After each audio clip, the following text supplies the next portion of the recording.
Perkenalkan, nama saya Muhammad Yusuf dari jurusan Administrasi Pendidikan Fakultas Ilmu Pendidikan angkatan 2024. Jadi pada video kali ini saya akan membacakan hasil tugas resume yang telah saya buat yang telah diberikan oleh ibu dosen. Jadi langsung saja saya bacakan isi hasil resume saya. Yang pertama itu, untuk apa belajar filsafat? Belajar filsafat penting karena membantu seseorang berpikir lebih kritis, logis, dan tidak mudah percaya pada suatu informasi. Filsafat melatih seseorang untuk mencari alasan, memahami sebab akibat, serta melihat suatu masalah dari berbagai sudut pandang.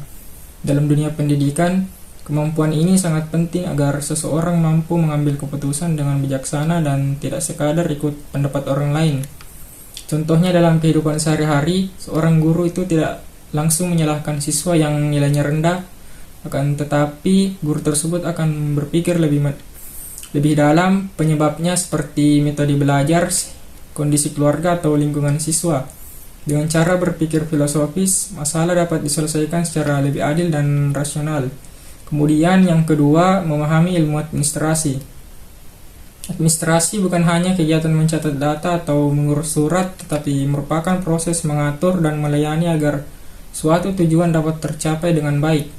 Dalam dunia pendidikan, administrasi berfungsi mengatur seluruh kegiatan sekolah, mulai dari jadwal pelajaran, pembagian tugas guru, hingga pengelolaan siswa dan sarana sekolah.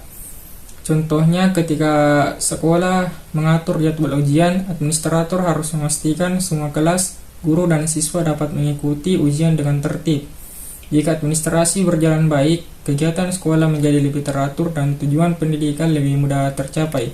Kemudian yang ketiga, urgensi filsafat bagi administrasi pendidikan. Filsafat sangat penting dalam administrasi pendidikan karena menjadi dasar dalam mengambil keputusan. Administrator pendidikan tidak cukup hanya berpikir teknis, tetapi juga harus mempertimbangkan nilai moral, keadilan, dan kebutuhan peserta didik. Dengan filsafat, keputusan yang diambil menjadi lebih manusiawi dan tidak merugikan pihak tertentu.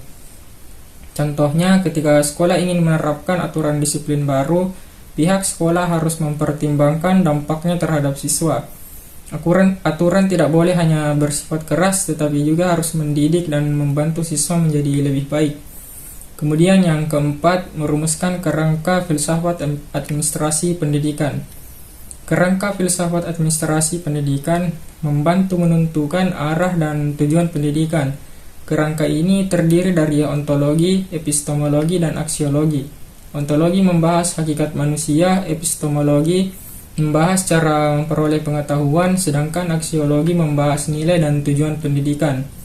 Contohnya dalam kehidupan nyata, sekolah tidak hanya fokus mengejar nilai akademik, tapi juga membentuk karakter siswa seperti disiplin, tanggung jawab, dan sopan santun.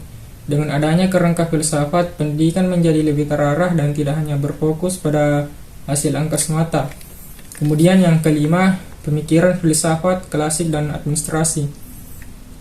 Pemikiran filsafat klasik seperti rasionalisme, empirisme, dan positivisme sangat berpengaruh dalam administrasi pendidikan. Pendekatan ini menekankan penggunaan logika, pengamatan, dan data dalam mengambil keputusan agar hasilnya lebih objektif dan terukur. Contohnya, sekolah melakukan evaluasi pembelajaran berdasarkan data nilai siswa dan tingkat kehadiran. Dari data tersebut, sekolah dapat mengetahui masalah yang terjadi dan menentukan solusi yang tepat. Kemudian yang keenam, idealisme. Idealisme merupakan aliran yang menekankan pentingnya nilai moral dan pembentukan karakter manusia. Dalam pendidikan, tujuan utama bukan hanya membuat siswa pintar, tetapi juga membentuk pribadi yang baik, jujur, dan bertanggung jawab. Kemudian yang ketujuh, realisme dan administrasi. Realisme menekankan bahwa keputusan harus berdasarkan fakta dan kondisi nyata. Dalam administrasi pendidikan, pendekatan ini membuat administrator lebih objektif dan tidak hanya mengandalkan pendapat pribadi.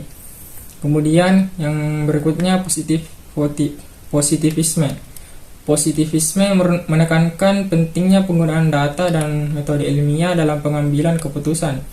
Dalam administrasi pendidikan, pendekatan ini membuat pengelolaan sekolah menjadi lebih terukur, sistematis dan mudah dievaluasi. Contohnya, sekolah menggunakan hasil survei kepuasan siswa dan data nilai ujian untuk menilai keberhasilan suatu program pembelajaran. Dari data tersebut, sekolah dapat mengetahui program mana yang efektif dan mana yang perlu diperbaiki.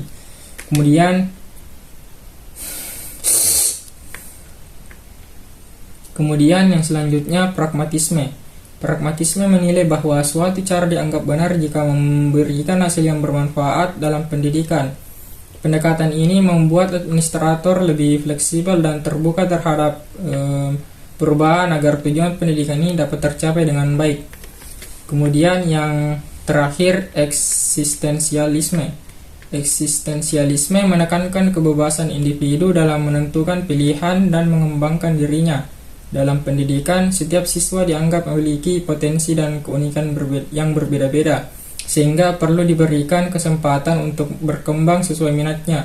Contohnya, sekolah memberikan pilihan kegiatan ekstrakurikuler seperti olahraga, seni, musik, atau organisasi. Dengan begitu, siswa dapat mengenali bakat dan kemampuan dirinya sendiri, serta belajar bertanggung jawab atas pilihan yang diambil. Mungkin itu bacaan dari hasil tugas resume yang saya buat. Sekian, terima kasih. Assalamualaikum warahmatullahi wabarakatuh.